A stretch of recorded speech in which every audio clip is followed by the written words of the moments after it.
नमस्कार दर्शकबिन, जनताको अधिकार हेरेर बस्नुहुने यहाँहरू सम्पूर्णलाई हार्दिक स्वागत गर्न चाहन्छु। जनताको अधिकारमा हामीले आवाजबिनहरूको आवाजलाई प्रस्तुत गर्दै र देशको समसामयिक विषयमा पनि भलाकुसारी गर्दै आइरहेका छौँ र आज हामीले विशेष गरी स्वास्थ्य सम्बन्धी विषयमा बहस गर्न छलफल गर्न गइरहेका छौँ र हाम्रो गेस्टलाई पनि हामीले ल्याइसकेका छौँ। आज हामीसँग हुनुहुन्छ यौन तथा स्वास्थ्य प्रजननका विशेषज्ञ वरिष्ठ विशेषज्ञ डाक्टर सुबोध कुमार पोखरेल हुनुहुन्छ। उहाँसँग हामीले स्वास्थ्यको बारेमा कुराकानी गर्नेछौँ। दर्शकबिन हाम्रो साथमा रहनु। यहाँले जनताको अधिकार कार्यक्रममा हार्दिक स्वागत गर्न चाहन्छु। यहाँलाई धन्यवाद। आजभोलि के गर्दै हुनुहुन्छ, के छ अवस्था, के आजभोलि म आफ्नो पेसामा पनि काम गरिरहेको छु, अर्थात् म माता मनोकामना आरोग्य क्लिनिक पुतली सडक र त्यसको विभिन्न फ्रेन्चाइजहरू मार्फत आफ्नो यौन तथा प्रजनन स्वास्थ्य सम्बन्धी समस्याग्रस्त व्यक्तिहरूलाई परामर्श र चिकित्सा सेवा दिने काम गरिरहेको छु। एउटा कुरा अर्को, म नेपाली काङ्ग्रेस पार्टीसँग आबद्ध छु। म संविधान सभा सदस्य पनि थिएँ, रूपान्तरित व्यवस्थापिका संसदमा पनि थिएँ र त्यसपछि नेपाली काङ्ग्रेसको प्रतिनिधिको नाताले मैले चुनाव पनि लडेँ सप्तरी क्षेत्र नम्बर 1 बाट र अहिले स्थानीय चुनावको अवस्था आइरहेको छ। पार्टीको अधिवेशन भर्खरै समाप्त भएको छ, त्यसकारण त्यसमा पनि म छु। जे होस्, यहाँ भनौँ न, अब राजनीतिदेखि लिएर पत्रकारिता क्षेत्रमा, अब सिनेमा क्षेत्र भनेपछि विभिन्न क्षेत्रमा यहाँले योगदान दिइराख्दाखेरि पनि आज हामीले फोकस गर्ने भनेको स्वास्थ्य सम्बन्धी कुरालाई चाहिँ, जुन विषयमा यहाँले चाहिँ विज्ञता हासिल गर्नुभयो नि, यौन तथा प्रजनन स्वास्थ्यको विषयमा, यो विषयमा चाहिँ हामी केन्द्रित भएर कुरा गर्नेछौँ। अहिले चाहिँ यो यौन तथा स्वास्थ्यको अवस्था कस्तो छ विगतमा र अहिलेको वर्तमान अवस्थामा हाम्रो समाजमा के परिवर्तन आएको छ डाक्टर साहब? निश्चित रूपमा, किनभने जतिखेर मैले नेपालमा सर्वप्रथम एउटा यौन विशेषज्ञको हैसियतले सेवा दिन थालेँ, त्यतिखेर यो विषयमा न जनतामा जानकारी थियो, न नै हाम्रै चिकित्सक समाजहरूमा पनि, चिकित्सक वर्गमा पनि यो विषय अलग्गै विषय हुन्छ र यसलाई अलग्गै समस्याहरू हुन्छन्, त्यसको विभिन्न आयामहरू हुन्छन् भन्ने कुरामा त्यति धेरै जानकारी थिएन। त्यो बेला मैले एउटा च्यालेन्जको रूपमा यो विषयमा प्र्याक्टिस गर्ने जिम्मेवारी बोकेर म फिल्डमा आएको मान्छे हुँ। त्यसकारण मैले अनुभूति गर्दाखेरि त्यतिखेर खुल्न गाह्रो थियो, हामीलाई खुल्न गाह्रो थियो भन्नुपर्ने हुन्छ भने सामान्य जनतालाई त कस्तो गाह्रो होला। समाजमा यो चाहिँ एउटा ट्याबुको रूपमा बसेको विषय, यो कुरालाई खोल्दाखेरि आफ्नो इमेज समाजमा बिग्रिने हो कि या चिकित्सकले यो कुरालाई बाहिर लिक गरिदिने हो कि भने त्यतिसम्म डर थियो। मैले यो माता मनोकामना आरोग्य क्लिनिक त्यतिखेर स्थापना गरेर चलाउँदाखेरि सुरुमा यसको समस्याग्रस्त व्यक्तिहरू दिउँसो नआएर साँझतिर आउने, रातितिर आउने, त्यस्तो पनि मैले पाएँ। समाज भनौँ न त्यस्तो खालको आफ्नो लाज हुन्छ भनेर भनौँ न, अब लुकी यसरी पनि यहाँलाई चाहिँ आउने। हजुर, तर अहिले त्यो अवस्था छैन। अहिले तपाईँहरूको जस्तो माध्यमले, यो सञ्चार माध्यमहरूले पनि यसलाई गम्भीरता साथ लिएको अवस्था छ। त्यो बाहेक विभिन्न पत्र पत्रिकाहरू जो सञ्चार जगतमा यस सम्बन्धी स्तम्भहरू आउँछन्। अहिले म एउटा गोर्खापत्र प्रकाशनको युवा मञ्च पत्रिकामा महिनामा एउटा मैले लेख दिइरहेको हुन्छु यसको बारेमा, आलेख र यसरी स्तम्भकार पनि म त्यसको। त त्यसरी पनि र विभिन्न अहिले चाहिँ जानकारी पनि बढाएको छ, चिकित्सकहरू पनि यो लाइनमा अध्ययन गरेर आउनुभएको छ र अहिले विभिन्न चिकित्सकहरूले यो आयामलाई, यौनको पाटोलाई पनि मध्यनजर राखेर आफ्नो उपचार कर्म त्यो गर्नुहुन्छ। त्यस कारणले गर्दाखेरि समाज पनि खुल्दै गएको छ। एउटा कुरा त त्यो हो, समाजमा जुन चेतनाको स्तरले गर्दाखेरि खुल्दै गएको छ। अर्को कुरा के भनेदेखि यौन व्यवहारहरूमा पनि मान्छेको परिवर्तन आएको छ। सहरीकरण व्यापक रूपमा भएको छ, मान्छेले शिक्षा ग्रहण गरेका छन्। पहिले जुन यौन उपकरणहरू, सेक्स टोइजहरू जुन अहिले बजारमा पाइन्छन् र व्यक्तिहरूले त्यसको प्रयोग गर्ने व्यक्तिहरूले खुलेर त्यसको प्रयोग गर्छन्, खरिद बिक्री गर्छन्, त्यो अवस्था थिएन, त्यस्तो बनेकै थिएन विश्वमा। अहिले त्योले गर्दाखेरि मान्छेको यौन व्यवहारमा परिवर्तन आएको छ। त्यस्तै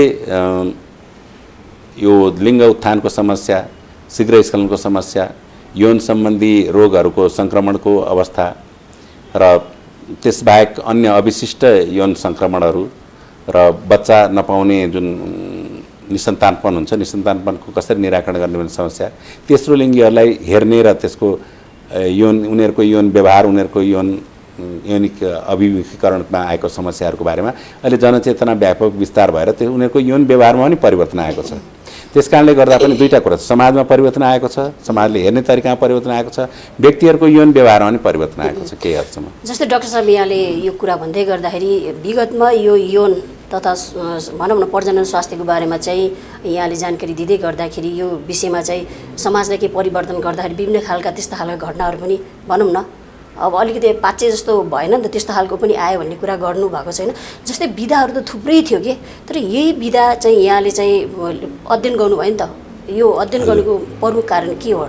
प्रमुख कारण समाजलाई परिवर्तन गर्न। हजुर, अब त्यत्रो ठुलो मैले त्यतिखेर सोचेको थिइनँ, किनभने यो यसमा विज्ञता हासिल गरेको मान्छे एकदमै कमै छ कि होइन, खोज्नुपर्छ भनौँ न, शिला खोजे जस्तै कि। हजुर हजुर, त्यतिखेर के थियो भने म टिचिङ हस्पिटलमा पहिले काम गरेँ मैले MBBS गरेर आइसकेपछि, र त्यसै ताकामा नेपाल टेलिभिजनमा पनि कार्यक्रम दिन थालेँ। त्यसपछि म वीर अस्पतालमा एउटा स्थायी चिकित्सक रूपमा आएँ अनि धेरै मैले हेरेँ। म पहिले सर्जन बन्ने मेरो चाहिँ लक्ष्य थियो, जेनरल सर्जन बन्ने। मैले हेरेँ जेनरल सर्जरीमा थुप्रै डाक्टर हुनुहुन्छ, कतिपय व्यक्तिहरू मभन्दा अझ दक्षता हासिल गर्ने सम्भावना देखेँ। अनि मैले सोचेँ म एउटा चाहिँ यस्तो विशिष्ट विषयमा म आफ्नो पहिचान बनाउँछु जो नेपालमा भरसक अहिलेसम्म नआएको होस्, र त्यसमा मैले आफ्नो चाहिँ प्र्याक्टिस गर्दै जाँदाखेरि मेरो एउटा विशिष्ट पहिचान बनोस्। त त्यसै क्रममा मलाई क्यानाडामा चाहिँ यो यौन तथा प्रजनन स्वास्थ्य सम्बन्धी अलग्गै अध्ययन हुन्छ, डिप्लोमा कोर्स हुन्छ भन्ने कुरा मलाई थाहा भयो। र त्यसै क्रमले म यो अध्ययनतर्फ र प्र्याक्टिसतर्फ म लसिएँ र मैले वीर अस्पतालबाट सरकारी चिकित्सकीय सेवाबाट राजीनामा दिइसकेपछि म यसै विषयमा अध्ययन गर्दै गएँ। र पछिल्लो समयमा south Asia institute of human sexuality भन्ने एउटा संस्था छ जो पाकिस्तानमा त्यसको चाहिँ दक्षिण एसियाको प्रमुख केन्द्र हो र पाकिस्तानमा त्यसको चाहिँ हेडक्वार्टर छ। त्यस साथै साउथ अफ्रिकामा एउटा संस्था छ एकाडेमी फर सेक्सोलोजी भन्ने, त्यो संस्थाको संयुक्त प्रयासमा चाहिँ यो डिप्लोमा कोर्सहरू, त्यसपछि MPhil कोर्सहरू, डक्टरेट कोर्सहरू जो PhD हो विद्यावारिधि कोर्सहरू, त्यो कोर्सहरू अनलाइनबाट सञ्चालन भइरहेको अवस्था छ अहिले। र युरोपका पनि विभिन्न देशहरूमा अहिले चाहिँ यौन शिक्षा सम्बन्धी र यौन प्र्याक्टिस गर्ने चिकित्सकहरूको लागि विभिन्न अध्ययन केन्द्रहरू स्थापना भएको अवस्था छ जुन पहिले थिएन। जस्तै यो यौन शिक्षाको यहाँले कुरा गरिराख्नु भयो, जस्तै विदेशमा छ तर नेपालमा चाहिँ त्यति हुन सकेको छैन होइन। यो त प्रत्येक मान्छेको स्वास्थ्यमा होइन अब एउटा भूमिका खेल्ने एउटा महत्त्वपूर्ण कुरा हो नि त। तर यो कुरालाई चाहिँ हाम्रो नेपालको सरकारले त्यति खुलेर पनि शिक्षाको रूपमा नीति पनि ल्याएको छैन, किन होला, के जस्तो लाग्छ डाक्टर साहब? अब मुख्य कुरा के भनेदेखि अहिले तपाईँले मलाई यो विषयमा कुरा गर्नको लागि नाइस टेलिभिजनले मलाई बोलाए नि, म त्यसैलाई केही परिवर्तन भएको महसुस गर्छु र समग्र समाजको परिवर्तन भन्ने मैले भन्न खोजेको यो त सरकारको दायित्व हो नि त होइन। होइन जब हाम्रो समाज अहिले किन विभिन्न खालको बलात्कारका घटनाहरू बढिरहेका छन्, किन मान्छेको निडको कुरालाई चाहिँ स्पष्ट रूपमा एउटा शिक्षा नीतिको रूपमा ल्याइदिएको भए उहाँले क्लियर रूपमा बुझ्नुहुन्थ्यो नि त। तर यो राज्यको दायित्व हुँदाहुँदै पनि राज्य चाहिँ अलिक गैर जिम्मेवारी भएको होइन। म यसरी लिन्छु, मेरो अलिकति त्यसमा हेराइ अलिक फरक लाग्न सक्छ। म कसरी लिन्छु भने दायित्व सरकारको पनि छ, दायित्व व्यक्तिको पनि छ, दायित्व समाजको पनि छ, र दायित्व हामी जस्तो यौन क्षेत्रमा काम गर्छौँ, यौन चिकित्सा गर्छौँ, समस्याग्रस्त व्यक्तिहरू समस्या समाधान गर्छौँ भन्ने कुरा हामीमाथि पनि दायित्व छ। अब देशको दायित्व जुन छ यसको बारेमा यहाँले राम्रो प्रश्न उठाउनु भयो। निश्चित रूपमा राष्ट्रले र देशलाई राष्ट्रलाई हाँक्ने संस्थाहरूले त्यस किसिमको दायित्व वहन नगरिकन अरूले मात्रै गरेर केही पनि हुँदैन। यो जुन संविधान सभा, खास गरी दोस्रो संविधान सभामा म 70 सालदेखि 74 सालसम्म जुन संविधान सभा कायम रह्यो त्यसमा म सभासद र रूपान्तरित व्यवस्थापिका संसदको सदस्य थिएँ। त्यो हिसाबले त्यतिखेर संविधानमा पहिलो संविधान सभादेखि नै यो बारेमा उठ्दै आएको आवाजलाई अझ गम्भीरतापूर्वक त्यहाँ, किनभने एकजना मित्र जुन यो तेस्रो लिङ्गी ब्लू डायमन्ड सोसाइटीको प्रतिनिधि त्यहाँ हुनुहुन्थ्यो संविधान सभा त्यो बेला, र दोस्रो संविधान सभा 70 देखि 74सम्म उहाँ हुनुहुन्थ्यो, म थिएँ। उहाँले गरिरहेकै कामलाई चाहिँ मैले अगाडि बढाएर यसलाई संविधानको धाराहरूमा चाहिँ समावेश गरिएको छ। तर सरकारले त्यसबारेमा ऐन कानुनहरू जुन बनाउनु पर्थ्यो, संविधानको धाराहरू त्यतिखेर क्रियाशील हुन्छन् जब त्यसलाई चाहिँ ऐन कानुनको माध्यमबाट त्यसलाई नियन्त्रण र नियमन गरिन्छ। त्यो अहिलेसम्म हुन सकेको छैन। यसको बारेमा विभिन्न फोरमहरूमा आवाज उठेका छन् र अदालतमा सम्म पनि विभिन्न यसलाई चाहिँ रेप बलात्कारलाई कसरी परिभाषित गर्ने, आफ्नै श्रीमतीसँग भएको व्यवहारलाई पनि बलात्कार हो कि भन्ने बारेमा अनुपराज शर्मा जस्तो एउटा चाहिँ वरिष्ठ न्यायाधीशले चाहिँ त्यसलाई आफ्नो कोणबाट उहाँले समाधान गर्ने प्रयास गर्नुभएको छ। तर समष्टिगत रूपमा यहाँले भने जस्तै सरकारले, सरकारी निकायहरूले यसप्रति नबुझेर हो वा हामीले बुझाउन नसकेर हो यसबारेमा धेरै प्रयासहरू भएको छैन। राज्य त भइहाल्यो नि, जस्तै चिकित्सा क्षेत्रमा पनि यो यौन तथा स्वास्थ्यको क्षेत्रमा काम गर्ने जति पनि अब विज्ञहरू हुनुहुन्छ होइन चिकित्सकहरू हुनुहुन्छ उहाँहरूले पनि खुलेर समाजमा जनचेतना दिन जानुभएको छैन कि भनेपछि यहाँले एक्लो प्रयासले एउटा समाजलाई म परिवर्तन गर्छु होइन यौन सम्बन्धीको शिक्षालाई म जानकारी दिन्छु भनेर लागिराख्नु भएको छ नि त होइन यसको यात्रा कहाँसम्म हुन्छ होला होइन अहिले बढ्दैछ सङ्ख्या म मात्रै अहिले यौन समस्याको तर निराकरण उहाँहरू खुलेर आउनु भएको छैन कि उहाँहरू अहिले पनि यो बारेमा कुनै मानौँ एउटा हस्पिटलमा पुरुष गयो भने उहाँले सजिलैसँग भन्नुहुन्छ र महिला गइसकेपछि उहाँलाई चाहिँ अलिक असजिलो फिल हुन्छ कि मानौँ म पनि अब गएर त्यहाँ सोधेँ भनेपछि मलाई पनि त्यस्तो खालको फिल हुन्छ भनेपछि यो कमी कमजोरीहरू किसले गर्दा जस्तो लाग्छ समाजको यो सोचाइले संस्कृति धर्मले गर्दा हो कि निश्चित रूपमा धर्म संस्कृति समाजको अर्थ सामाजिक बनोट त्यो सबै कुराले यौन व्यवहारलाई परिवर्तन गर्छ यौन व्यवहार मान्छेको यौन व्यवहार भनेको बहुआयामिक विषय हो यसलाई मनोविज्ञानले प्रभावित गर्छ समाजशास्त्रले प्रभावित गर्छ व्यवहारिक विज्ञानले प्रभावित गर्छ धर्म संस्कृतिले प्रभावित गर्छ त्यसकारणले उसको शरीरको शारीरिक अवस्थाले प्रभावित गर्छ त्यसकारणले यो एउटा आयाम होइन यो आफैमा चाहिँ इन्डिपेन्डेन्ट विधा हो र इन्डिपेन्डेन्ट विधालाई विभिन्न बहुआयामिक कोणबाट त्यसमाथि प्रभाव परिरहेको हुन्छ त्यसकारणले एउटा सरकारले मात्रै अथवा एउटा यौन चिकित्सकले मात्रै गर्न चाहेर केही पनि हुँदैन यौन चिकित्सकहरू म पछि पनि पछिल्लो पुस्ताको यौन चिकित्सकहरू अहिले थुप्रै आइसक्नु भएको छ र कतिपय पुरानो स्किनको मात्रै प्र्याक्टिस गर्ने चिकित्सकहरूले जस्तै भेनोलोजी जसले चाहिँ जुन यौनजन्य सरुवा रोगहरूको मात्रै उपचार गर्नुपर्ने उहाँहरूले पनि यस विषयमा अध्ययन गरेर अहिले चाहिँ आफूलाई सेक्सोलोजिस्टको हैसियतले सेवा दिन थाल्नु भएको छ यसलाई हामीले सकारात्मक रूपमा लिनुपर्छ केही पनि भएको छैन भन्नु पनि त्यति ठिक होइन र मैले एक्लैले गरेँ भन्ने पनि ठिक होइन तर मैले गरेको प्रयास चाहिँ म के भन्छु भने नेपालभरि करिब अहिले 24वटा हाम्रो चाहिँ फ्रेन्चाइज माता मानवखना आरोग्य केन्द्रको चाहिँ कर्ता संस्थाहरू चाहिँ देशभरि 24वटा ठाउँमा चाहिँ फैलिएर बसेका छन् त्यो माध्यमबाट यौन चिकित्सकहरूले आफ्नो सेवा दिइरहनु भएको छ यो एउटा नेटवर्किङ भयो अर्को त्यसबाहेक नेटवर्किङ भन्दा नि एउटा चाहिँ सञ्जाल भनौँ न भयो अब त्यसबाहेक अरू चिकित्सकहरूले पनि अहिले यौन चिकित्सकको हैसियतले सेवा दिन यौन समस्यामा अध्ययन गर्न र सेवा दिन थाल्नु भएको छ हामीले अब टिभी कार्यक्रम टिभी पहिले रात परेपछि भनेर हामीले नेपाल वनबाट जुन भएको कार्यक्रम हामीले भाग लिन्थ्यौँ अहिले टिभी टुडेले आफैले एउटा कार्यक्रम चलाइरहेको छ जसमा चाहिँ यो यौनका कुरा भन्ने कार्यक्रम छ त्यसमार्फतबाट हामीले चाहिँ जनतालाई दिने सन्देश उनीहरूको समस्याको बारेमा प्रत्यक्ष अन्तर्क्रियाहरू हामीले गर्ने गरेको छौँ र ब्लू डायमन्ड सोसाइटी जस्तो तेस्रो लिङ्गीहरूको हक अधिकारको लागि लड्ने संस्थाहरू छ उनीहरूले विभिन्न कार्यक्रमहरू गरिरहेको हुन्छन् र त्यो कार्यक्रममा कहिलेकाहीँ हामीलाई पनि बोलाउने गर्छन् मिडियामा हामीलाई पनि बोलाउने गर्छन् त्यसमा हामीले सहभागी भएर त्यसमा चाहिँ हामी गइरहेको हुन्छ त्यसकारणले अन्तर्क्रियाको क्रम छलफलको क्रम जानकारीको क्रम गइरहेछ तर यसले एउटा औपचारिक बाटो यहाँले भने जस्तै पाएको चाहिँ होइन औपचारिक निकायबाट जस्तो स्वास्थ्य मन्त्रालयबाटै या शिक्षा मन्त्रालयबाट यस किसिमको जनचेतनाको लागि र अन्य यसको चाहिँ जानकारीको लागि कार्यक्रमहरू सञ्चालन गर्दैथियो अझ राम्रो हुन्थ्यो त्यहाँ त्यो किसिमको अवस्था छैन स्वास्थ्य मन्त्रालयमा कुनै पनि यौन स्वास्थ्य सम्बन्धी एउटा शाखा त छ तर त्यसले के गर्छन् खालि यौनजन्य सरुवा रोगहरूको पाटो मात्रै हेर्दछ त्यसले यौनका अन्य समस्याहरू यौन व्यवहारसँग सम्बन्धित समस्याहरू तेस्रो लिङ्गीहरूको चाहिँ एलजिबिटिआईको समस्याहरूलाई त्यसले हेर्दैन त्यसकारण अहिले पनि सरकारको र समाजको दृष्टिकोण चाहिँ न्यारो नै छ भन्नुपर्छ त्यही त अहिलेको यो 21औं शताब्दीमा आइसक्यो होइन मान्छेहरूले अब विभिन्न खालको युट्युबदेखि लिएर विभिन्न अब सञ्चार माध्यमबाट लुकी हेरिरहेको अवस्था छ किनभने उहाँहरूको आवश्यकता छ नि त्यो कुरामा बुझ्न पाए हुन्थ्यो जान्न पाए हुन्थ्यो भन्ने कुरा तर सरकारले यो कुरामा त्यति चासो नदिँदाखेरि त आम जनताहरूको हक अधिकार भनौँ स्वास्थ्य सम्बन्धी हक अधिकारमा त उहाँहरू पछाडि पढे जस्तो लाग्दैन एकदम राम्रो कुरा गर्नुभयो स्वास्थ्य सम्बन्धी हक अधिकारमा खालि केवल क्यान्सर डायबिटिज अथवा निश्चित त्यो गर्नै पर्ने हुन्छ तर त्यो मात्रै स्वास्थ्यको पाटो होइन यौन स्वास्थ्य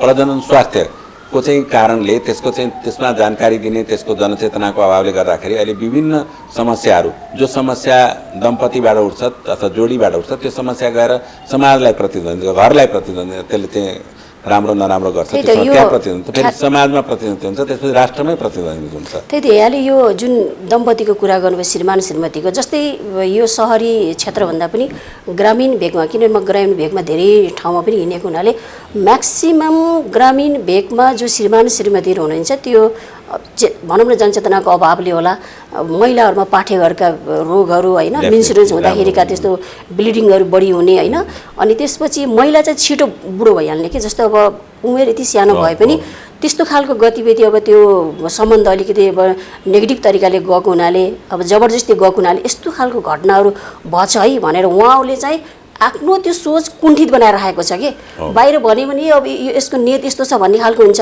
उहाँले खुलेरै बोल्न सक्नु भएको छ, यसमा क्लियर बनाइदिनुहोस् न। हजुर, पाठेघरको तपाईँले भनिहाल्नुभयो, खास गरी पश्चिमी नेपालको सुदूरपश्चिमको पहाडी भेगहरूमा अहिले पनि पाठेघर आङ खस्ने समस्या अन्त पनि छ, नेपालभरि सबैतिर छ। तर त्यसमा सरकारले विभिन्न कार्यक्रमहरू पनि चलाएको छ, त्यसको अपरेसन अहिले त्यो छैन पनि भन्न मिल्दैन। त्यसको लागि चाहिँ सरकारले यो पाठेघरको खस्ने आङ खस्ने पाठेघरको अपरेसन गर्नेको लागि विशिष्ट व्यवस्था गरेको छ। अस्पतालहरूमा चाहिँ त्यसलाई निःशुल्क उपचार गर्ने गरी अथवा अस्पतालहरूलाई प्राइभेट निजी अस्पतालहरूलाई पनि अनुदान दिने गरी त्यस क्षेत्रमा गरिरहेको छ। त्यस्तै तपाईँको यो प्याप स्मेयर अर्थात् महिलाहरूको पाठेघरको मुखको क्यान्सरलाई बेलामै पहिचान गर्नको लागि पनि कार्यक्रमहरू भएको छ। तर त्यो कार्यक्रमबारे जनस्तरसम्म जानकारी पुग्न सकेको छैन। त्यसबाहेक जुन महिनावारीको कुरा भन्नुभयो, अहिले पनि छाउपडी जस्तो प्रथा चाहिँ पश्चिमी नेपालमा र पूर्वी नेपालमा पनि विभिन्न किसिमले चाहिँ त्यसको चाहिँ त्यो कुरालाई चाहिँ जसरी हेरिनुपर्ने वैज्ञानिक दृष्टिकोण त्यस दृष्टिकोणबाट नहेरिएको अवस्था अहिले पनि विद्यमान छ। यो बारेमा पनि हामीले बारम्बार संसदमा पनि हामीले बोल्ने गरेका थियौँ। त्यस बारेमा मैले अघि नै भने नि, एउटा कुनै औपचारिक निकायले औपचारिक जानकारी बोकेर हामीलाई समेत तपाईँहरू जस्तो मिडियाकर्मीलाई हामी जस्तो समस्या समाधान गर्न रुचाउने व्यक्तिहरूलाई समेटेर हिँड्न सकेको अवस्था भने छैन। त्यो निश्चित रूपमा तपाईँले भनेको कुरा सही हो। दर्शकबिन, हामी छोटो ब्रेक लिन चाहन्छौँ। यहाँहरू हेर्दै हुनुहुन्छ जनताको अधिकार कार्यक्रम, हाम्रो साथमा रहनुहोला। दर्शकबिन, छोटो ब्रेकपछि पुनः हामी जनताको अधिकार कार्यक्रममा आएका छौँ। आज हामीसँग हुनुहुन्छ यौन प्रजनन स्वास्थ्य विशेषज्ञ डाक्टर सुबोध कुमार पोखरेलजी हुनुहुन्छ। पुनः यहाँलाई जनताको अधिकार कार्यक्रममा हार्दिक स्वागत गर्न चाहन्छु।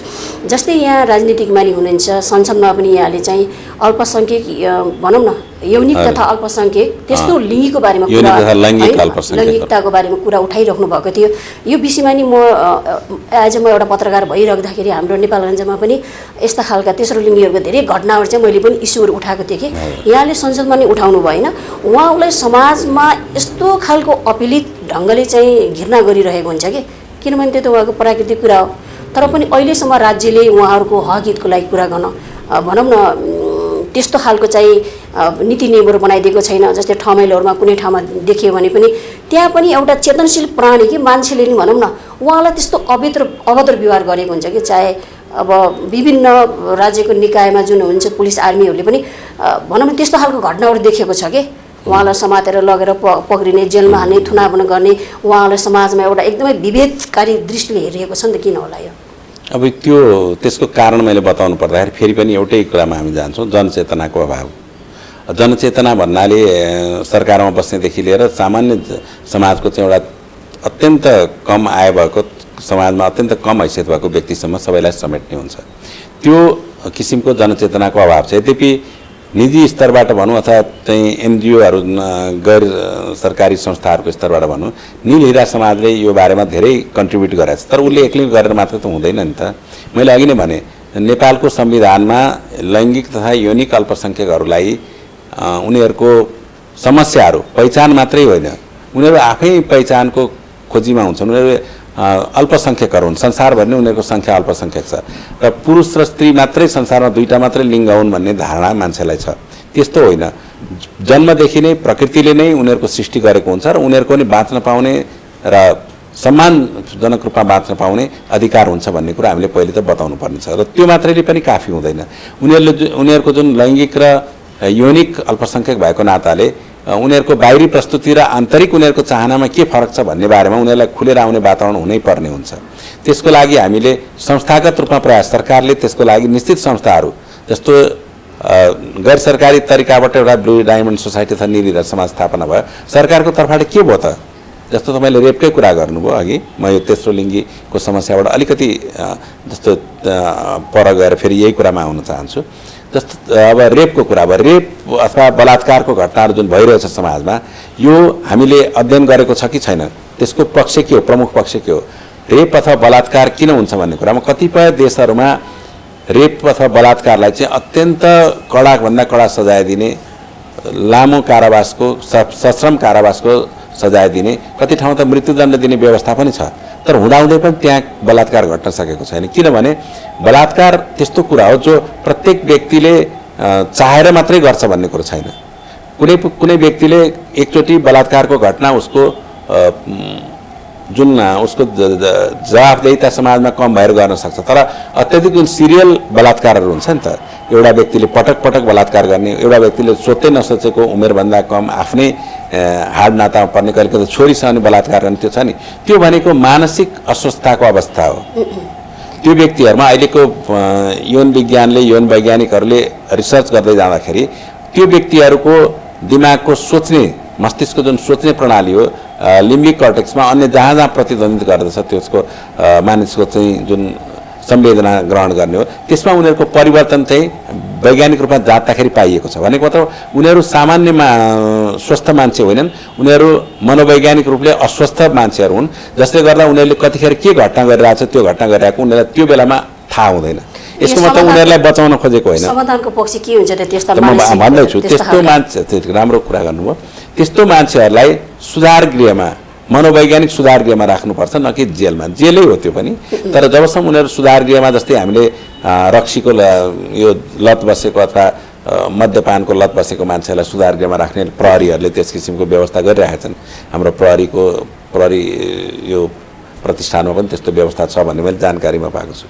त्यस्तै खालको उनीहरूलाई पनि सुधार गृहहरूको आवश्यकता छ, जहाँ उनीहरूलाई चाहिँ मनोवैज्ञानिक अवस्थाबाट उठाएर लान सकियोस्। अब हामी कहाँ एउटा के भने यसलाई ज्यान दे, यसलाई फाँसी दे भन्ने मात्र आवाज छ। किन त्यसमा फेरि म जनतालाई गल्ती भन्दिनँ। किन छ त्यो आवाज भनेदेखि जनताले त्यही बुझेको छ जुन हामीले बुझाउन सकेको छौँ। हामीले त्यो भ्रमलाई छिचोल्नै सकेको छौँ। राज्यले हामीलाई समेटेर लानुपर्छ, त्यहाँ राज्यको जस्तै यही प्रसङ्गमा म अहिले यो घटना इस्यु उठिरहेको छ नि त, गायिका र अब नायकको भनौँ न, होइन?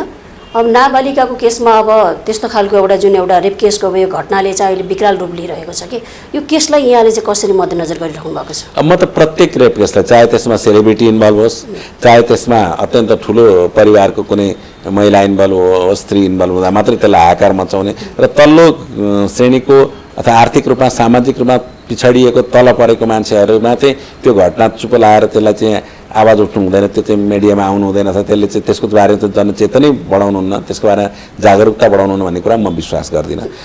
जस्तो तपाईँले जुन एउटा सेलिब्रिटी कलाकारको उहाँ त एउटा नमुना मात्रै भनौँ न, जस्तै उहाँ एउटा प्रतिनिधि पात्र हो, करुणा राईको होइन, अब त्यो नाबालिकाको अब त्यस्तै घटना भएर उहाँ त एउटा प्रतिनिधि पात्र मात्रै हो। भनेपछि समाजमा प्रत्येक दिन 4-5वटा घटना त रिसर्च नै देखाएको छ कि त्योभन्दा बढी छ, त्यो त रिपोर्टमा आएको यहाँ त्यति अझ लुकेको त आउन नसक्दा कति छ भनेपछि यस्तो समाजमा अब यो मानसिक अब यो यौनको मानसिक तनावले गर्दाखेरि समाजमा भित्रभित्र त खोक्रो भइरहेको छ नि त।